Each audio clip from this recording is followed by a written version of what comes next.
Hello friend, स्वागत है आपका आपके अपने यूट्यूब चैनल में। आज की वीडियो में हम एक नक्शा प्लानिंग के बारे में बात करेंगे।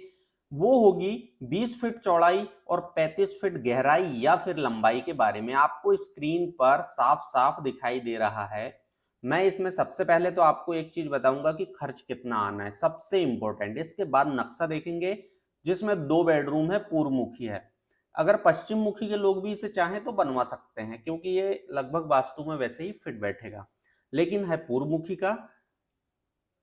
25 फीट जो है इस पे, 35 फीट जो है इसमें वो गहराई है आपकी, और 20 फीट जो है चौड़ाई। चलिए बात करते हैं। एरिया हो जाता है 700 वर्ग फीट, और खर्च इसमें जो आएगा वो आएगा 8,40,000 का।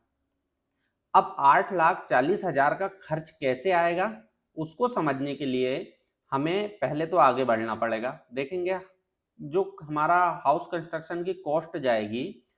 पहली चीज तो सीमेंट 10% मानकर चलते हैं हम, यानी 84,000 की हो जाती है इसमें।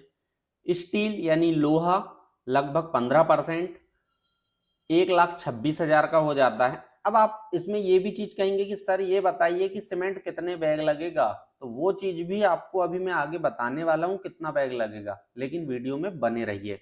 चैनल पर नए हैं, सब्सक्राइब नहीं किए हैं तो सब्सक्राइब भी कर लीजिएगा। स्टील यानी लोहा 1,26,000 का। आपका रेती यानी सैंड वो लगेगी आपकी 67,200 की। अब देखिए यहाँ पे ना एक चीज और आती है कि डिपेंड करता है कि रेत आपके एरिया में कम ज्यादा रेट तो नहीं है जो मैं लगा रहा हूं। अगर कम ज्यादा होगी तो हो सकता है आपको इसमें थोड़ा बहुत कम या ज्यादा कॉस्ट हो। ग्रेवल, ग्रेवल आपका रहेगा यहाँ पर 33,600 का। फिनिशिंग की जो चीजें रहती है, फिनिशिंग में आपका आता है सबसे पहले तो फिनिशिंग में आपका टाइल्स, कलर, पेंट, पुट्टी, जुड़ाई, ये सारी चीजें लगभग हम फिनिशिंग में 5वें पार्ट में देखते हैं। तो ये लगभग लगभग सारी चीजों का 7,98,800 के आसपास खर्च आता है। ये मैं नॉर्मल ऑर्डिनरी बिल्डिंग अगर आप बना रहे हो उसके लिए बता रहा हूँ। अगर आप बहुत अच्छी हाई क्लास स्टैंडर्ड बनाना चाहते हैं विथ इंटीरियर तो फिर ये पॉसिबल नहीं है रेट।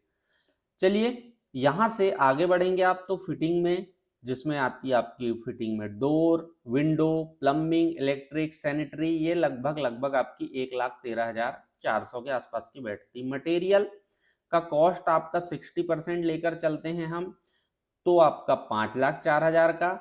लेबर की कॉस्ट 30% लेकर चलते हैं तो ये आता है 2,52,000 का। अगर अगर इसे हम कहें तो 2,52,000 में सभी चीजों की कॉस्ट निकल के आ जाती है। फिर आपको परमिशन की फीस, इंजीनियर की फीस और बहुत सारी जो फीस है, लगभग इसे आप 84,000 के आसपास मान के चलते। ऐसा आपका 8,40,000 में बनकर कंप्लीट होता है। अगर आप खुद अपने तरीके से बनवाना चाहते हैं या फिर आप किसी अच्छे इंजीनियर से प्लानिंग लेके नॉलेज है आपको, तो ये 84,000 भी आप बचा सकते हैं। इसमें से आपको परमिशन का कुछ खर्चा आएगा लगभग 20-25,000, 30,000, तो आप 8.5 लाख में भी, 8 लाख में भी यानी बना सकते हैं। अब बात आती है मटेरियल, ये सारी चीजें हो गई। तो मैं आपको जल्दी से बता दूं किस चीज का कितना है आपका।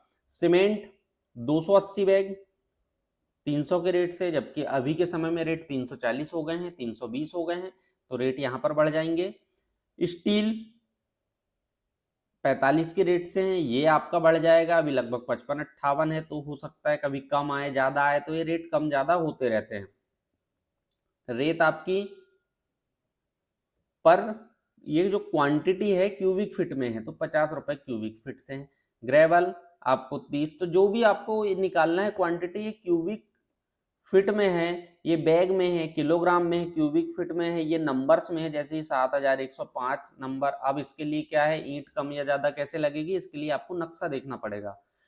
टाइल्स जो है आपकी 910, कलर आपका 126 लीटर के आसपास, यानी 4.5 लाख का ये हो जाता है। अब मेन मुद्दे की बात पर चलते हैं, और वो है हमारा नक्शा यानी प्लानिंग।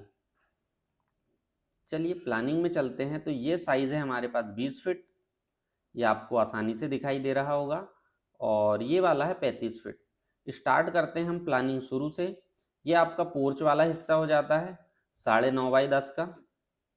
पोर्च आपका कंप्लीट 9.5 बाई 10 में हो जाता है। मैं कलर चेंज करते हुए चलता हूँ जिससे आपको समझने में आसानी हो। फिर हम आगे बढ़ते हैं, ये हमारा मेन डोर हो जाता है। ये मेन डोर हो गया हमारा। इस मेन डोर से हम अंदर एंट्री लेते हैं तो ड्राइंग रूम मिलता है हमें एक। ड्राइंग रूम जो है आपका 10 फीट बाय 12 फीट का आपका ड्राइंग रूम हो जाता है। और ड्राइंग रूम से ही आपको यहाँ पर किचन मिलता है एक। किचन 9.5 बाई 9.25 के आसपास का है, यानी कि 8.5 भी इसे मान सकते हैं आप, नियरेस्ट है।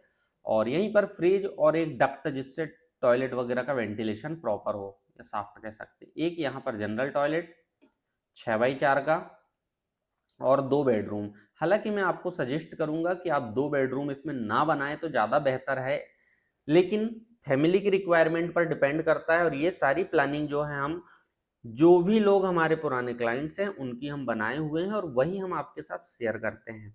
नई प्लानिंग हम कोई भी नहीं है जो बनाकर आपके साथ शेयर करें। चलिए, यहाँ से आपका एक बेडरूम जो निकल कर आता है वो है 9x10 का। और इसके साथ 9x10 के रूम के साथ आपको एक टॉयलेट भी मिल जाती है 6.5x4 की। ये आपकी टॉयलेट हो जाती है। और यहाँ पर एक वेंटिलेशन के लिए अलग से प्रॉपर ये दिया गया है एक डक्ट यहाँ पर भी। अब दूसरे बेडरूम की ओर आते हैं तो यहाँ पर एक जनरल टॉयलेट भी हो गया और ये पास में भी है नियरेस्ट, जिससे इन्हें भी कॉमन जैसा फील आए। ये बेडरूम जो है 9.5 बाई 10 का हो जाता है। अब देख लेते हैं पूरी प्लानिंग। ये आपने समझ गए हैं तो आई होप आपको ये प्लानिंग समझ में आ रही हो। आप अगर देखेंगे तो यहाँ से आपको पोर्च मिलता है, पोर्च से सीधे ड्राइंग रूम या हॉल कह सकते हैं। एक बेडरूम आपका इस तरफ